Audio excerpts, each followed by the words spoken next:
오늘 말씀의 제목이 다시 일으켜 주시는 하나님입니다. 일으켜 주시는 하나님. 오늘 말씀은 잘 아시는 말씀이죠. 엘리야 선지자가 갈멜산에서 오늘 19장 이전에 18장에 보면 갈멜산의 영적인 큰 승리가 기록이 되어 있어요. 그 승리를 거둔 뒤에 일어난 사건입니다.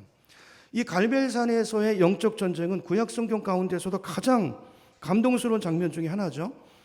22절로 가볼까요? 18장 22절로 가보시면요, 거기 엘리야가 바알 선지자 몇 명과 영적인 대결을 벌이냐면 22절 가보세요. 거기 보면 엘리야가 백성에게 이르되 여호와의 선지자는 누구만 남았어요? 나만 나 혼자. 근데 바알 선지자는 몇 명이에요? 450명이로다.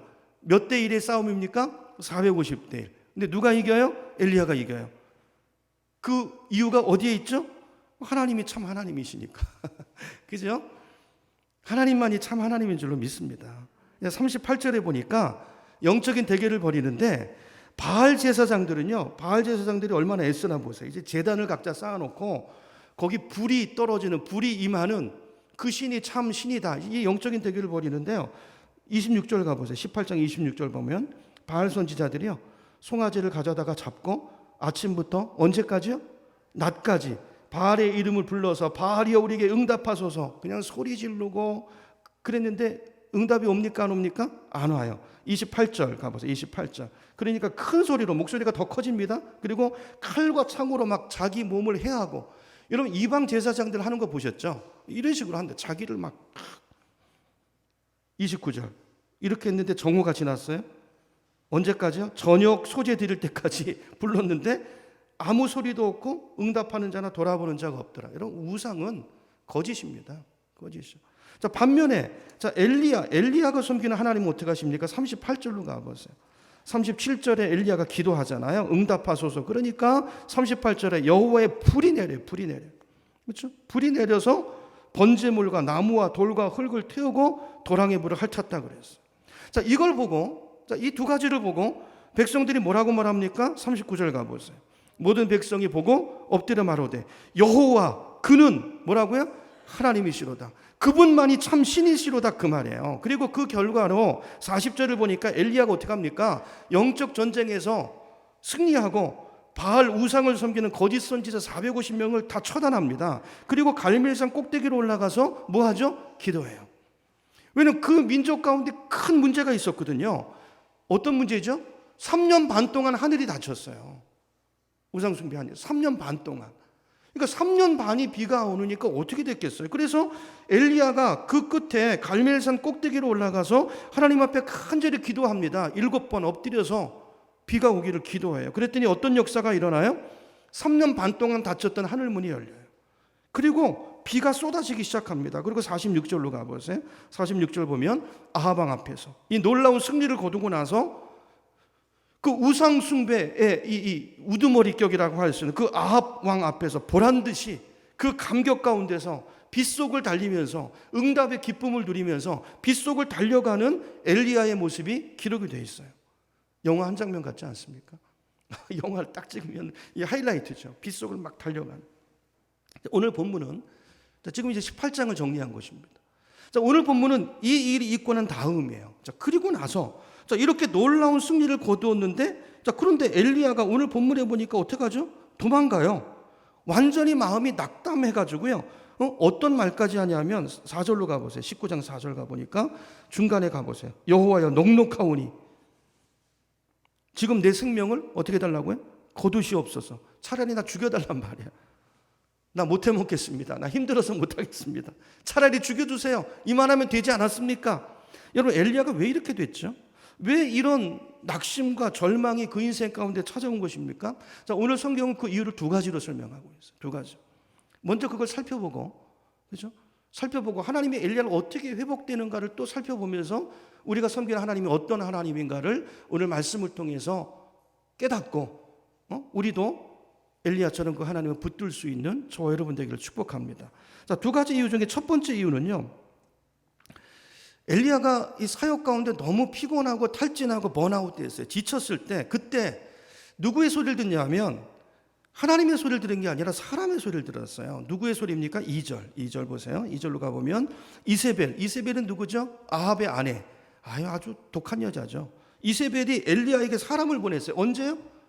바알 선지자 450명을 다 죽이고 난 그 뒤에, 하나님의 그 역사가 나타난 뒤에도요, 이 여자는요 기가 안 꺾입니다. 사람을 보내가지고 뭐라고 말하냐면, 너 내 선지자들 죽였어? 나도 너를 죽일 거야. 내가 내일 이맘때까지 너를 죽이지 못하면 신들에게 1000벌이라도 달게 받을 거야. 아니 그보다 더한 재앙이라도 받을 거야. 독하죠. 이 말을 듣고요, 엘리야가 기가 질려서 주랭랑을 놓은 거예요. 여러분, 오늘 본문이 뭘 말하는 것일까요? 여러분, 엘리야도 아까 성령 충만해서 일을 했지만 반대편에서 또 악령 충만한 사람이 있어요. 누구예요? 이세벨. 여러분, 세상이 우리를 가만두지 않아요. 마귀가 있습니다. 우리가 이 땅에서, 여러분 주님 앞에 가는 그날까지 이 땅에서 끊임없는 영적인 전쟁이 있다는 걸 여러분 잊어버리시면 안 돼요. 그 마귀는 항상 언제를 노리냐면요, 우리가 약할 때를 노려요. 우리가 성령 충만할 때는 가만히 있습니다. 그러고 나서 환경을 붙들고 있어요. 우리를 낙심하게 하고 자꾸 세상의 말을 그래서 피곤할 때, 지쳐 있을 때, 몸이 병이 들고 탈진해 있을 때, 그때 찾아와서 절망의 소리를 집어넣어주고 귀에다 속삭이고 부정적인 생각을 집어넣어주고, 그래서 우리의 마음을 낙심하게 하고 하나님이 우리에게 주신 약속을 훔쳐가고 우리에게 주신 축복을 도둑질해가는 것이 마귀의 전략이에요. 그러므로 여러분, 우리가 사역을 할 때요, 꾸준히 하는 것이 중요합니다. 어떤 분은 너무 열심히 하다가 탈진해가지고요, 저도 좀 그런 경향이 있어요. 좀 다혈질적인 면이 있어가지고 막 가다가요 지쳐요. 이렇게 했는데, 우리는 이제 세상 속에 살다 보니까 이 인과율이 우리 생각과 이게 몸의 체질로 배 있어요. 이렇게 뭘 집어넣으면 이게 나와야 된다고 생각하는데 그게 안 나오면 낙심합니다. 오늘 엘리야가 그런 거예요. 피곤하고 지쳐 있을 때 마귀는 그때를 놓치지 않고 그때를 찾아와서 부정적인 생각, 거봐 안 되잖아, 더 안 돼, 이렇게 말하는 거예요. 여러분, 이때를 조심하라는 거예요. 그때 사람의 소리를 듣잖아요, 100% 넘어집니다. 누구 소리를 들어야 되죠? 하나님의 소리를 들어야 돼요. 왜냐하면 내가 하나님의 종이잖아요. 저 여러분이 하나님의 자녀잖아요. 주님의 음성을 들으면 거기 살 길이 있고 다음 단계 업그레이드가 있고 도약이 있어요. 근데 그때 잘못된 소리를 들으면 그걸로 낙심되고 망하는 길로 가요. 첫 번째 이유예요. 엘리야가 탈진했어요. 번아웃 됐어요. 자기 기대대로 안 됐어요. 그랬을 때 사람의 소리를 듣고 갑자기 두려움이 엄습하고 낙심하는 것을 보게 됩니다. 두 번째 이유가 나오는데, 또 두 번째 이유는 3절을 보시면 뭘 바라봤다고 되어 있습니까? 이 형편을 보고, 제가 이미 말씀드렸지만 이 형편을 보고 일어나 자기 생명을 위해서 도망갔다 그랬죠. 이 형편, 엘리야가 바라본 형편이 어떤 형편이죠? 이세벨을 보니까요, 이건 전보다 더해요. 그만큼 기적을 봤으면 좀 꺾여져야 되는데 그게 아니고 더 기가 살아가지고요, 자기를 죽이려고 달려드는 이 형편이에요. 그러니까 이 형편은요, 엘리야가 바라본 것은 조금도 변화가 없는, 달라지지 않는 형편이에요. 그걸 보고 낙심한 거예요. 여러분, 아까 18장에 엘리야를 통해서 얼마나 많은 기적들이 나타났습니까?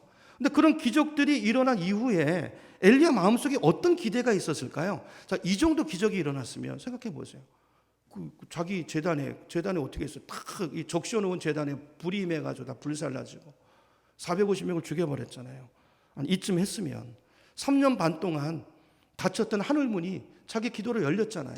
아니, 이쯤 했으면, 이 정도 했으면 엘리야 마음속엔 뭘 기대했겠어요? 변화를 기대했겠죠. 내가 이렇게 하늘에서 불도 떨어지게 하고 바알 선지자도 다 멸하고 닫혔던 하늘문이 열렸으면 이쯤 되면 사람들이 은혜를 받아야 되잖아요. 좀 달라져야 되잖아요. 아합 왕이 감동받고 하나님이 참 신이구나. 그래서 그 이세벨도 좀 야단치고 또 백성들 가운데 회개 운동이 일어나야 되잖아요. 근데요, 현실은 전혀 안 그런 거예요. 전혀 안 그런 거예요. 아합 왕은 하나도 안 변했어요. 백성들도 회개하지 않습니다. 오히려 이세벨은 더 살기 등등해가지고 자기를 죽이겠다고 눈을 부릅뜨고 달려들고 있어요. 이걸 보고 절망에 빠진 거예요. 그리고 낙심하고 좌절하고 달아납니다. 어디까지 가죠? 3절을 보세요. 3절. 이 형편을 보고 어디까지 갑니까? 유다에 속한 어디요? 부엘세바. 부엘세바는요, 남쪽 유다 중에서도 맨 남쪽이에요. 지금 여기는 어디죠? 이 사건이 일어나는 현장은 북쪽 이스라엘이라는 곳이에요. 여기서 부엘세바까지는 180km가 넘습니다. 180km.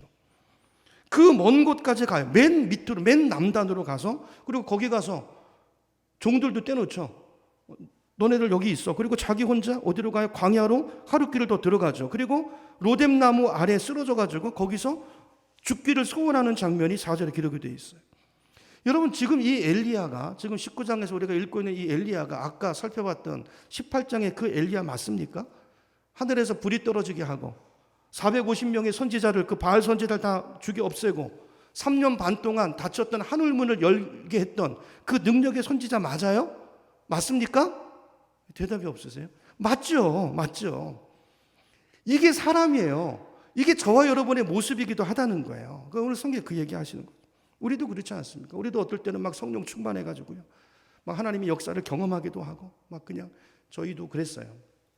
처음 예수 믿을 때 막 그냥 은사가 임하고 막 기적이 일어나니까 저희 아버님이 춤을 추시더라고요. 저희 어머니가 막 방언하고 통역하고 막 춤을 추시더라고요. 누님은 옆에서 받아 적고 있고. 어떤 기대가 있었을까요? 이야, 이걸로 이제 우리 인생이 피나보다. 처음에 그랬죠. 근데 웬걸요? 하나님 어디로 집어넣냐면요, 고생길로, 광야길로. 그때부터 저희 부모님이 진짜 고생이 시작됐어요, 인생에. 근데 하나님이 그 헌신을 받으시고 가정에서 목회자가 나온 것입니다. 제가 목사가 됐고 저희 누님이 지금도 미국에서 쓰임 받고 있어요. 저희가 쓰임 받을 자녀들이 아니에요. 하나님이 은혜의 자리로 부르시는 것이죠. 우리도 그러죠. 막 어떨 때는 성령 충만해가지고 막 어떤 역사를 경험하고 이제 뭐 다 된 거. 근데 어떨 때는 말 한마디에 또 낙심해버려요. 기복이 있잖아요. 환경 바라보고 좌절하고. 이게 인간이라는 것입니다. 여러분, 엘리야가 누구죠? 엘리야는 구약의 모든 선지자들의 대표격인 사람이에요. 그죠? 모세가 율법의 대표자가 모세인 것처럼 선지자들의 대표는 엘리야입니다. 엘리야. 그래서 우리가 구약 성경을 가리켜서 율법과 선지자라고 그러잖아요. 그러니까 율법과 선지자. 그러니까 구약의 율법과 선지자인데, 다른 말로 말하면 구약의 대표 두 사람이 누구냐면 모세와 엘리야예요. 그 정도 되는 엘리야가 이렇게 낙심했다면 우리도 그렇죠. 우리들의 모습이라는 것입니다. 그럼 모세도 실패하잖아요. 모세가 율법의 대표자인데 모세가 그 이스라엘 백성들을 이끌고 왔지만 그 약속의 땅을 들어갑니까? 못 들어갑니까? 못 들어가잖아요. 성경이 뭘 말하는 것이죠? 내 힘으로 내 능으로 되는 것이 아니라 하나님의 나라는 누구의 능으로? 오직 성령의 능력으로 되는 나라라는 거예요. 이걸 가르쳐 주시는 거예요. 그래서 오히려 낙심과 좌절이 이게 주님을 만날 기회가 되고, 그걸 경험해야 진짜 내 힘의 근원이 어디에 있는가를 알게 되고 이제 진짜 신앙인의 삶을 살기 시작하는 거예요. 내 힘이 있을 때는 내 힘으로 살아요. 이게 다 번아웃 돼야, 낙심해야 그 과정을 통해서 주님을 만나고 주님의 힘을 덧입는 자가 되는 것입니다. 그게 이제 스가랴 4장 6절이에요. 우리 스크린 보고 보세요. 제가 읽어볼게요. 스가랴 4장 6절. 그가 내게 대답하여 이르되 여호와께서 스룹바벨에게 하신 말씀이 이러하니라. 만군의 여호와께서 말씀하시되 이는 힘으로 되지 아니하며 능력으로 되지 아니하고 오직 무엇으로? 나의 영으로 되느니라. 여기 나의 영이 누굽니까? 성령님이죠. 이 약속의 성령이 우리 안에 오신 거예요. 여러분, 이게 새 언약입니다. 새 언약. 새 언약이에요. 여러분, 성령이 우리 안에 오신 이유가 뭐죠? 내 힘으로 죽었다 깨도 안 되는 일을 이제 누구 힘으로 하시겠다? 내 힘으로, 성령의 능력으로 하시겠다는 거예요. 우리 안에 주님의 약속을 이루기 위해서 약속의 성령이 오신 줄로 믿습니다. 그래서 약속의 성령이라고 그러는 거예요. 그 원어 뜻을 보면 약속의 성령이 하나님이 약속하신 성령이라는 의미도 있지만 우리 안에 약속이 약속되게 하는, 약속이 이루어지게 하는 성령이란 뜻이에요. 새 언약이죠, 새 언약. 그래서 오늘 본문을 통해서 우리가 첫 번째로 살펴본 것이 뭐냐면 엘리야가 절망에 빠진 이유였어요. 우리에게 다 있는 모습이죠. 그렇죠? 우리에게 있는 모습이에요. 자, 이게 우리 모두의 실존이라는 것입니다. 자, 그리고 이걸 통해서 말하는 게 뭐라고요? 결국 우리의 소망은 누구다? 예수 그리스도를 통해서 주님을, 하나님을 붙드는 것이라는 거예요. 자, 그러므로 중요한 것은 뭡니까?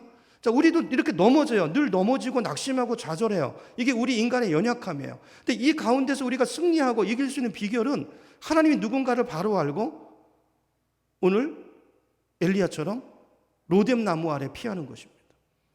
이따 말씀드리지만 로뎀나무는 예수님의 십자가를 상징하는 거예요.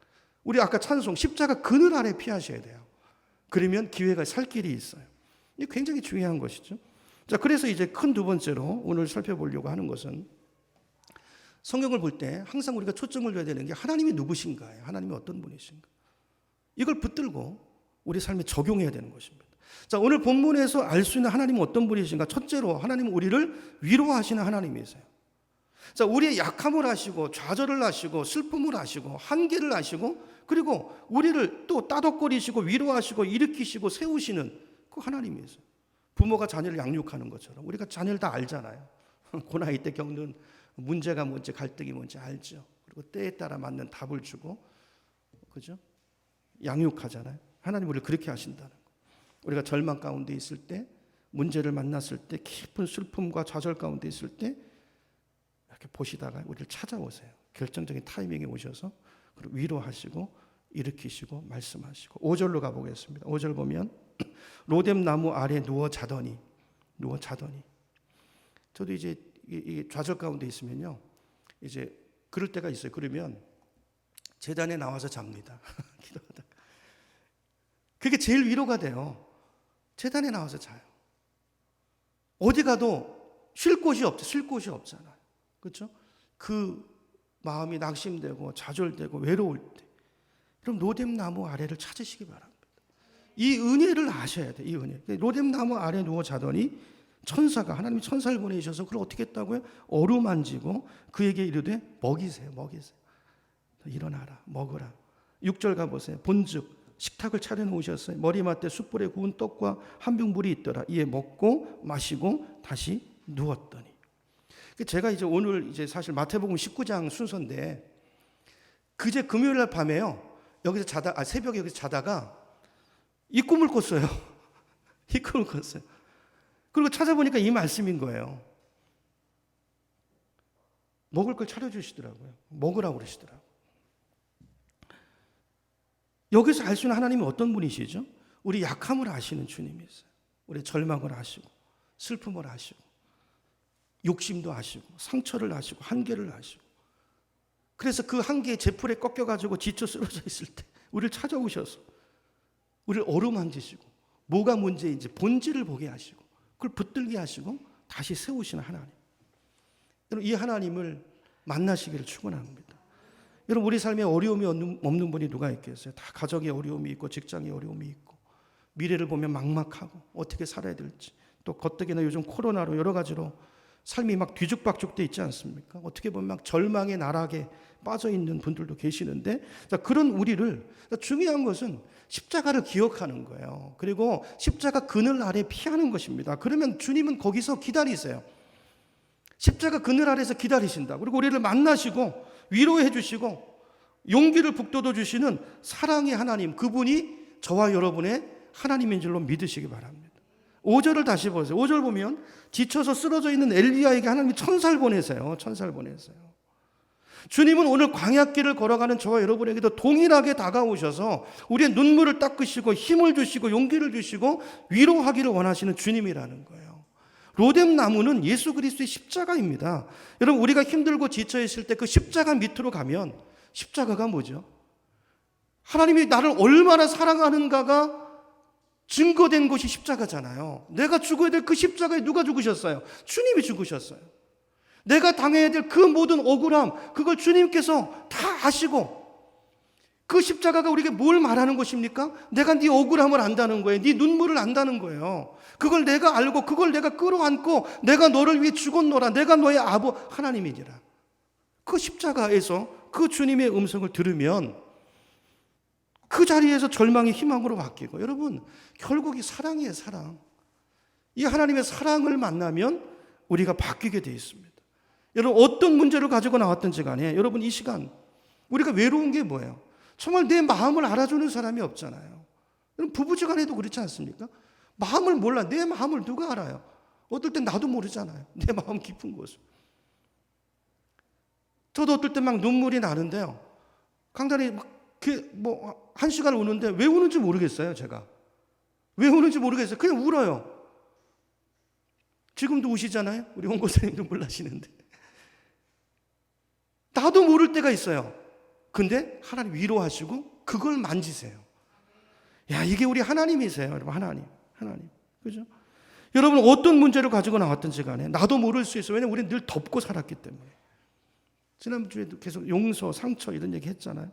주님의 십자가를 내려놓고 주님 나를 불쌍히 여겨주세요. 내가 눈물이 나요. 내가 너무 힘들고 너무 어려워서 내 힘으로 살아갈 수가 없어요. 주님 나를 붙들어 주세요. 주님이 안아주십니다. 천사를 보내서 일으켜 주십니다. 먹여주십니다. 어루만져 주십니다. 여러분, 낙심이 있는 분들이 있다면, 너무나 피곤하고 지쳐서 기도할 힘조차 없는 분들이 있다면 다른 것도 이제 하지 마시고 로뎀 나무 아래로 나오시기 바랍니다. 십자가 그늘 아래로 피하시기 바랍니다. 그 자리에서 주님이 기다리고 계세요. 주님이 우리를 부르고 계세요. 그 십자가를 경험해야, 통과해야 우리 인생의 지평이 열려요. 그렇죠? 두 번째, 하나님 어떤 하나님이신가? 7절, 8절을 보면 같은 맥락에서 한 걸음 나아가서 우리를 일으키신 하나님이세요. 여러분, 내가 왜 절망하죠? 내 뜻대로 인생이 되지 않으니까 절망하는 거잖아요. 그렇죠? 내 계획대로 진행이 되지 않으니까 낙심하는 거잖아요. 그래서 어떨 때는 해볼 만큼 하다가 안 되면 이제 끝났다 생각하고 좌절하는 거잖아요. 근데요, 그 나의 끝이 하나님의 시작이에요. 하나님은 그 순간을 기다리신 거예요. 내 힘으로 안 됩니다라는 고백을 주님은 듣기를 원하시는 거예요. 그러므로 그 마음을 가지고 우리 시선이 누구를 향하면? 주님을 향하면. 여러분, 그때 십자가가 깨달아지는 것입니다. 왜 예수님이 죽으셔야 됐죠? 아니, 내가 되는 거라면, 주님이 말씀해서 내가 고쳐지고 내 안에 어떤 가능성이, 희망이 있는 것이라면, 내 속에 가능이 있다면 우리를 고쳐서 쓰셨을 거 아니에요. 안 되니까 주님이 죽으신 것입니다. 그 십자가를 붙들고 로뎀 나무 아래에서 그 주님의 사랑을 만나면 내 가치가 생겨요. 내가 왜냐하면 나를 위해서 하나님이 죽으셨잖아요. 나를 위해서 그분이 오셨잖아요. 내가 이렇게 소중한 존재구나. 다시 일어섭니다. 그죠? 다시 내 인생에 살아갈 이유가 생기고 꿈이 생기고 비전이 생기고 목표가 생기는 거예요. 주님이, 여러분 보세요. 하나님이 우리를 살리려고 아들을 죽이셨다면 내가 그만큼 가치 있는 존재고 나를 통해서 뭔가 하나님의 기대가 있는 거예요. 하나님의 기대가 있는데 내가 포기하면 안 되죠. 다시 일어날 이유가 생기는 것입니다. 7절에 보세요. 7절을 보면 19장 7절. 여호와의 천사가 또다시 와서 어루만지며 이르되 일어나 먹으라. 왜 먹어야 되죠? 가야 될 길이 있어요. 야, 너 끝이 아니야. 너 지금이 시작이야. 가야 될 길이 있어요. 내가 갈 길을 다 가지 못할까 하노라. 8절. 이에 엘리야가 일어나서 먹고 마시고 천사의 격려를 통해서 그 음식물의 힘을 의지해서 40주 40야를 가서 어디로 가요? 하나님의 목적지가 어디입니까? 하나님의 산 어디라고요? 호렙산. 이 호렙산이 어디죠? 호렙산은 모세가 십계명을 받은 시내산이 호렙산이에요. 여러분, 이곳에서 시내산에서 하나님이, 여러분, 이스라엘 백성을 이곳으로 이끌어 오셨죠. 지금 엘리야를 이끌어 오신 것처럼 하나님이 출애굽해서 애굽에 종살이하던 이스라엘 당신의 백성들을 건져가지고 이곳으로 불러오셨다고요. 지금 엘리야를 불러오신 것처럼. 왜 시내산으로 불러오셨을까요? 거기서 뭐 하시려고? 언약을 맺으세요. 여러분, 신앙은 관계입니다. 관계. 맺으셔서 그 언약의 내용을 한번 살펴보죠. 출애굽기 19장으로 가봅니다. 이거 스크린에 없네요. 지금 제가 설교하다가 갑자기 생각이 나서. 출애굽기, 여러분 성경으로 찾아보시죠. 출애굽기 19장. 출애굽 19장.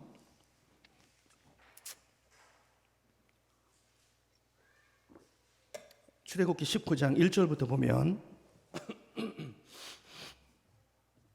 이스라엘 자손이 애굽 땅을 떠난 지 이제 출애굽해서 이게 구원의 역사잖아요. 구원. 그래서 가서 어디로 갑니까? 구원해 놓고 어디로 가요? 시내산으로 가요. 자, 거기서 5절 언약을 맺으세요. 언약을 맺으시네. 다른 부분을 읽어 보시고요. 5절 6절 보세요. 제가 읽습니다. 세계가 다 내게 속하였나니 너희가 내 말을 잘 듣고 내 언약을 지키면 너희는, 언약입니다. 언약. 약속이에요. 자, 너희가 할 것은 뭐죠? 주님을 의지하고 주님의 말씀을 듣고 주님을 따라 살면 너희는 모든 민족 중에서 뭐가 된다고요? 내 소유가 되겠고 내 자녀가 되겠고 너희가 내게 대하여 제사장 나라가 되며 거룩한 백성이 되리라. 너는 이 말을 이스라엘 자손에게 전할지니라. 모세에게 이 말을 하고요. 백성의 대표로 모세와 언약을 맺고, 이 모세, 이게 옛 언약이에요. 옛 언약. 그죠? 나중에 제가 언약에 대해서 쭉 이제 강의를 하려고 해요. 근데 일단은 이제 이 옛 언약입니다. 그리고 이 언약으로 안 되니까 계약서를 다시 쓰죠. 모세가 아니고 누구와? 언약의 새로운 대표자인 예수 그리스도. 와, 새 언약을 맺으시잖아요. 약속이 약속. 그러니까 언약을 맺으려고. 그러니까 네가, 그러니까 언약의 내용이 한마디로 말하면 이거예요. 자, 내가 네 하나님이 되고 너는 내 백성이 되리라, 이겁니다. 한마디로 말하면. 엘리야를 왜 이곳으로 인도했을까요? 그 백성과 맺었던 언약을 다시 상기시키는 거야. 너 왜 낙심해 있니? 네 하나님이 죽었냐? 내가 너의 하나님이고, 그죠? 이 언약을 상기시키는 거예요. 너는 내 백성이야. 네가 내 자녀야. 그러므로 네 인생을 누가 이끌어간다? 내가 이끌어가. 내가 한다. 내가 할 거야. 내가 내 약속을 너의 인생 가운데 이룰 거야. 너는 다만 어떻게 하라? 내 말을 들으라. 여러분, 말씀을 들으셔야 돼요. 우리가 할 일은 말씀을 듣는 것입니다. 그 말씀을 순종하는 것입니다. 그게 유일한 조건이에요. 그러면 하나님이 하세요. 엘리야를 이렇게 부르세요. 그러니까 보세요. 이제 다시 정리합니다. 하나님께서 엘리야를 위로하시고 먹이신 것은, 낙심했을 때, 좌절했을 때 먹이신 것은 그를 어디로 인도하기 위함이에요? 시내산으로. 거기서 다시 한번 언약을 상기시켜 주기 위함이에요. 너와 나의 관계가 어떤 관계인지. 너 지금 낙심해 있지만 날 잊어버렸구나. 내가 너의 하나님이야. 내가 누군지 잊어버렸니? 나는 전능한 하나님이고 말씀으로 천지를 만들고 이 땅을 주관하는 그 하나님이야. 이 땅 온 우주 세계가 나의 것이라고 그랬잖아요. 하나님이야. 내가 너의 하나님, 내가 너의 아빠다, 그 말이야. 그죠? 왜 너 낙심해 있냐? 그러니까 오늘 엘리야로 40일을 밤낮으로 쉬지 않고 시내산으로 달려가게 하신 것은, 이 이유는 그걸 상기시키고 그에게 다시 사명을 주시고, 이제는 그 사명을 내 힘으로 하려고 했지만 이제는 이걸 다시 상기시키고 엘리야를 업그레이드 시키는 거예요. 이제는 주님의 힘으로 철저하게 주님의 종이 돼서 그 일을 이루기 위한, 아직 주님의 일을 할 단계가 안 된 거예요. 모세도 마찬가지죠. 40세 때 모세 자기가 하려고 했잖아요. 아직 준비가 안 됐어요. 40년을 미디안 광야로 보냅니다. 그리고 80세 때 다시 부르실 때 하나님 뭐라고 그러시죠? 내 발에 신을 벗으라 그래요. 신을 벗으라. 신을 벗는다는 건 뭐죠? 내 앞에 종이 되고 순종하는 자세를 확인시키시는 것이다. 오늘 저와 여러분에게 이 모습이 있기를 축원합니다. 그래서 우리한테는요, 인간에게는 좌절이 필요해요. 그걸 통해서 성장하는 것입니다. 예를 들어 아프면 성장하잖아요. 그렇죠? 인생에 진짜 아픔이 와야, 좌절이 와야 그걸 통해서 성장하고 하나님을 알아가는 거예요. 근데 조건이 있어요. 아플 때 어디로 와야 되죠? 십자가 그늘 아래로 피하셔야 돼요. 엉뚱한 데로 가면 엉뚱한 메시지를 듣습니다. 이제 오늘 본문으로 다시 가서 11절로 가보세요. 11절로 가서 지금 이제 제가 했던 얘기를 다시 정리합니다. 그가 호렙산에 도착해서 동굴에서 쉬고 있는데 하나님이 그를 불러내시죠. 그리고 나가서 너 내 앞에 서라. 여호와 앞에서 산에 서라 그랬어요. 모세가 율법을 받던 그 율법서는 언약서입니다. 언약서. 아까 언약의 내용은 내가 너의 하나님이 되고 너는 내 자녀가 되리라. 근데 조건이 있었죠. 네가 내 말을 지키면, 그 내 말, 그 언약서의 내용이 십계명이라고 해요. 대표적으로 율법이죠. 근데 이제 11절을 보시면 서라고 하시고 이제 하나님을 계시하시는데, 찾아오시는데 11절을 보세요. 본문 11절을 보시면 주님이 오시는데 강한 바람이 오고 지진이 오고 불이 오고 이런데 거기 하나님이 계셨어요? 안 계셨어요? 안 계셨어요. 어디에 계셨죠? 무엇을 통해서 다가오시죠? 이번에는 세미한 소리를 통해서. 처음엔 뭘 통해서 오시죠? 이런 걸로 와요. 크고 강한 바람, 어떤 기적, 어떤 병 고침, 이런 걸로 오는데 우리를 거듭나게 하고 우리를 성숙하게 할 때는 무엇으로 찾아오시죠? 이게 아닙니다. 말씀으로 찾아오세요. 세밀한 음성 가운데. 하나님이 왜 이렇게 하시는 것일까요? 이것은 엘리야 본인과도 관계가 있고 앞으로 엘리야가 할 사역과도 관계가 있어요. 삶의 인생의 진정한 변화는 기적이나 표적으로 변화가 이루어지지 않는다는 거예요. 오직 하나님의 말씀, 성령의 능력으로, 성령이 말씀을 통해서 우리 인격을 변화시킬, 그걸 주님께서 말씀하고 계시는 거예요. 여러분, 아까 엘리야는요, 보세요. 아까 엘리야를 보세요. 아까 엘리야와 지금 엘리야가 어떻게 달라졌을까를 한번 여러분 비교해 보시라고요. 지금 시내산에 이 체험, 오늘 19장 이 체험 이전과 이후의 엘리야를 비교해 보세요. 아까는 하늘에서 불이 떨어지면 다 될 줄 알았어요. 그래서 많은 사람들이 은사주의로 가요. 거기 하나님이 안 계실 가능성이 많습니다, 여러분. 거기 머물러 있으면 그건 아직 어린아이 신앙이에요. 그거 쫓아다니고 있으면. 거기 하나님 안 계세요. 계셔도 아주 낮은 수준의 껍데기를 붙들고 있는 거예요. 아까 엘리야는요, 기적이 일어나면 사람들이 다 변할 줄 알았어요.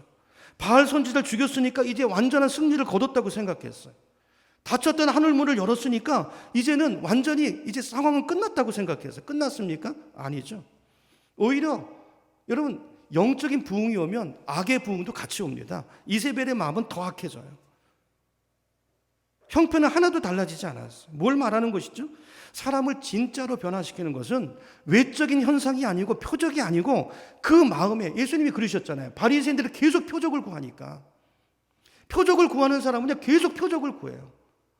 예수님 그러잖아요. 너희가 나를 찾은 것은 그 표적 때문이라는 거예요.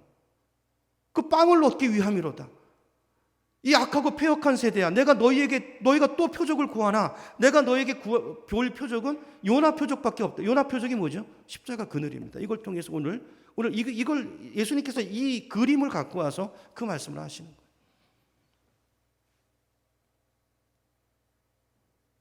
그러므로 사람을 진짜 변화시키는 것은 외적인 현상이 아니라 우리 마음의 변화인데요.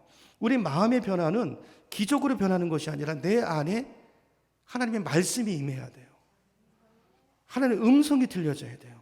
그래서 그 마음이 주님 앞에서 변화를 받아야 돼요. 결국 말씀입니다. 마음의 문제예요. 그래서 주님께서 말씀을 밭의 비유를 얘기하시잖아요. 그렇죠? 씨는 똑같은 씨인데 이 밭에 따라서 전혀 다른 결과가 나타났어요. 여러분, 아무리 힘들고 어려운 일이 있어도, 여러분을 괴롭게 하고 힘들게 하는 일이 있어도 절대로 거기에 영향받지 마시고, 형편을 보지 마시고, 사람의 말에 귀 기울이지 마시고. 이게 처음부터 안 되죠. 저도 안 되고 엘리야도 안 돼요. 근데 이걸 통해서 계속 배워가는 거예요. 계속 알아가는 거예요. 그렇죠?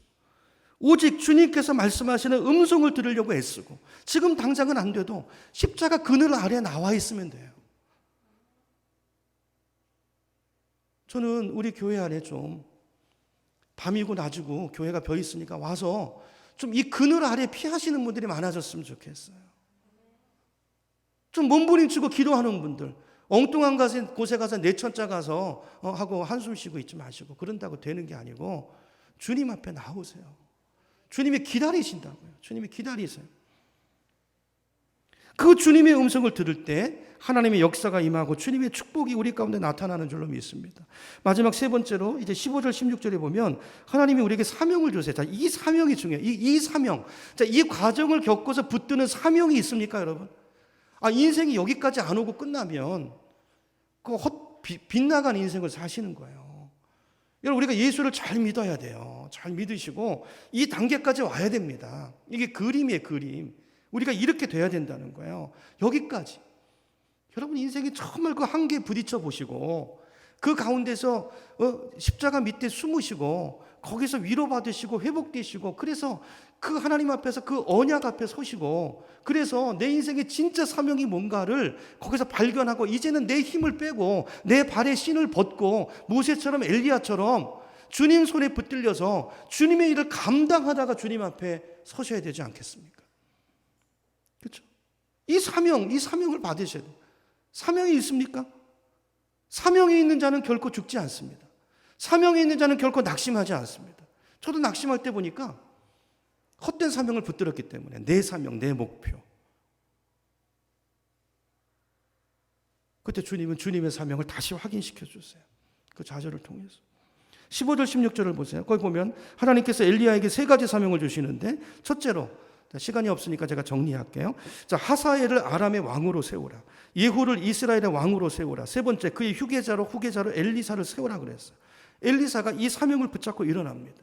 여러분, 내 분명한 사명이 있으면, 하나님으로부터 온 사명이 있으면 낙심하지 않습니다. 할 일이 있으면요, 거기서 의미를 찾으면 여러분, 다른 걸로, 사소한 일로 낙심하지 않습니다. 여러분 오늘 본문이 말하는 게 뭘까요? 십자가 아래로 피할 때 회복이 있고 거기서 주님의 음성을 들으면 뭐가 생겨요? 사명이 생기고 사명이 생기면 그 사람은 이제 눈빛부터가 달라져요. 금년 벌써 지금 9월이 다 가고 있는데 10월, 11월 이제 4, 4분기 남았는데 남은 석 달 동안 저와 여러분에게 이런 은혜가 있기를 축원합니다. 사명을 깨닫고 일어나시기 바랍니다. 영적으로 회복하시고 다시 일어나서 믿음의 전진을 해나갈 수 있는 여러분 되기를 축복합니다. 마지막 18절을 보시면 주님의 사명을 주시면서 어떤 말씀을 주시냐면 야 남은 자가 너 하나가 아니고 동역자가 많아. 내가 만지는 사람이 많아 이렇게 말씀하세요. 지금까지 엘리야는 누구뿐이라고 생각했어요? 자기뿐이라고 생각했어요. 그래서 늘 외로웠고요. 그래서 늘 자기 마음을 몰라준다고 생각했고요. 그래서 절망과 좌절 가운데 있었던 거예요. 근데 주님이 뭐라고 그러세요? 아니라는 거예요. 지금 바알에게 무릎 꿇지 않은 네가 동역해야 될 7천 명의 동역자가 사역자가 있다는 거예요. 그 사람들을 세우라는 것입니다. 동역하라는 것입니다. 여러분 저와 여러분 모두가 마지막 때 하나님이 마지막 이 복음 사역을 위해서 남겨두신 이 7천 명의 동역자들인 줄로 믿습니다. 아멘 안 하시는 분은 안 하시겠다는 거예요. 여러분 우리가 손에 손을 잡고 하나님 주신 꿈 사명을 붙들고 그렇죠? 이 땅에 우리에게 주신 이 사명을 감당하는 시대적인 사명을 감당하는 우리 교회와 성도들이 되기를 축원합니다. 이제 말씀을 정리합니다. 이제 엘리야가 사람을 보고 환경을 봤을 때는 낙심이 확 몰려왔어요. 그리고 이게 자기 자아로 여태까지 일한 거예요. 그렇죠? 그러니까 그게 자기 뜻대로 뭐가 안 되니까 막 힘들고 탈진하고 차라리 죽었으면 좋겠다. 죽여주세요. 이게 뭡니까? 이제 이런 거죠.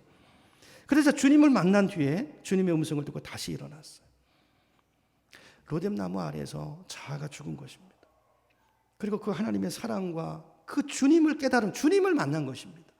주님이 어떻게 십자가에 죽으셨는지. 여러분 좌절로 말하면 예수님만한 좌절이 있을까요?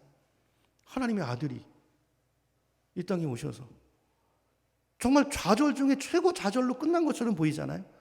근데 그랬습니까? 아니요. 그 십자가 뒤에 부활이 있잖아요. 그 부활을 본 거예요. 여러분 그 십자가 뒤에 있는 부활을 보셔야 됩니다. 여러분 어떤 절망과 좌절 가운데 쓰러져 있는 분들이 있다면 십자가의 그늘 아래 나오시기 바랍니다. 십자가 없이 부활 없어요. 십자가를 깨닫지 못하고 부활의 감격을 절대 누릴 수 없습니다.